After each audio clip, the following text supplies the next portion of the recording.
آپ کو دکھایا، اس بات کے لیے میں ان کی دل کی گہرائیوں سے شکریہ ادا کرتا ہوں کہ کم از کم ہمارے چیئرمین جو ہیومن رائٹ کمیشن کے چیئرمین ہیں، انہوں نے کوئی پریکٹیکل سٹیپ تو اٹھایا۔ آج پورا کراچی خاموش ہے، آج پورا پاکستان خاموش ہے۔ 5 اگست کا دن ہے، کوئی پروٹیسٹ نہیں ہو رہا، کوئی کچھ نہیں ہو رہا سوائے گالیاں دینے کے۔ میں کہتا ہوں کہ کشمیریوں کے خون سے غداری کرو گے تو کوئی کشمیری آپ کو معاف نہیں کرے گا۔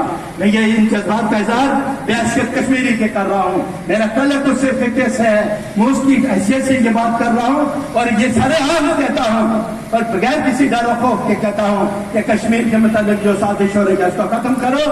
آپ کو پریکٹیکل سٹیپ اٹھانا ہوگا مقبوضہ کشمیر کے لوگوں کو ظلم و ستم سے نجات حاصل کرنے کے لیے۔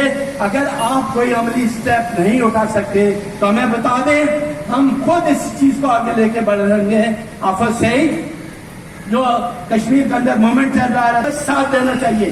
میں حکومت پاکستان سے پھر آخر میں اپیل کرتا ہوں کہ منافقت سے سیاست چھوڑ دیں، کشمیریوں کے جذبات سے کھیلنا بند کریں، اور اگر کرنا ہے تو ہمارا وکیل بننا ہے تو پریکٹیکل وے میں وکیل بن کر دکھائیں کہ آپ کے کشمیر کے کیس کو کیسے لڑیں گے۔ آپ کو دکھایا، اس بات کے لیے میں ان کی دل کی گہرائیوں سے شکریہ ادا کرتا ہوں کہ کم از کم ہمارے چیئرمین جو ہیومن رائٹ کمیشن کے چیئرمین ہیں، انہوں نے کوئی پریکٹیکل سٹیپ تو اٹھایا۔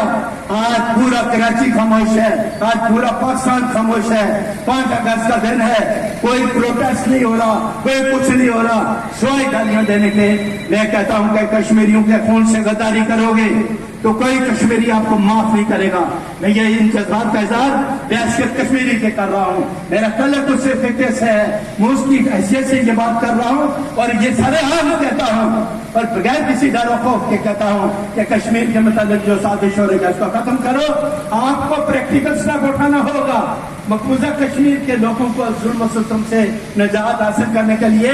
اگر آپ کوئی عملی سٹیپ نہیں اٹھا سکتے تو ہمیں بتا دیں، ہم خود اس چیز کو آگے لے کے بڑھ رہے ہیں۔ آفت سے جو کشمیر کے اندر مومنٹ چل رہا ہے ساتھ دینا چاہیے۔ میں حکومت پاکستان سے پھر آخر میں اپیل کرتا ہوں کہ منافقت سے سیاست چھوڑ دیں، کشمیریوں کے جذبات سے کھیلنا بند کریں، اور اگر کرنا ہے تو ہمارا وکیل بننا ہے تو پریکٹیکل وے میں وکیل بن کر دکھائیں کہ آپ کے کشمیر کے کیس کو کیسے لڑیں گے۔ میں Jamshed Hussain, chairman human right council of Pakistan. Human right council of Pakistan کے تحت یہاں پر ہم نے جیل بنائی ہے یہ دکھانے کے لیے کہ کشمیری مقبوضہ کشمیر کے اندر 2 سال سے بھارت کی جیل کے اندر قید ہے، ان کو آزادی ملنی چاہیے۔ بنیادی ان کی حیثیت جو ریاست کی تھی آرٹیکل 370 ریویو کر کے انڈیا نے وہ بھی ختم کر دی ہے۔ آج ہم کشمیریوں کے ساتھ اظہار یکجہتی کر رہے ہیں۔ ہم انسانی حقوق پر کام کرنے والی جتنی تنظیمیں بھی ہیں وہ کشمیریوں کے حق خودارادیت کی ڈیمانڈ کرتے ہیں دنیا سے، اور یونائٹڈ نیشن سے کہتے ہیں کہ ان کو آزادی ملے۔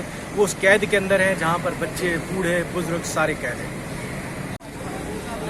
کشمیر بنے گا پاکستان، کشمیر بنے گا پاکستان، کشمیر بنے گا پاکستان، کشمیر بنے گا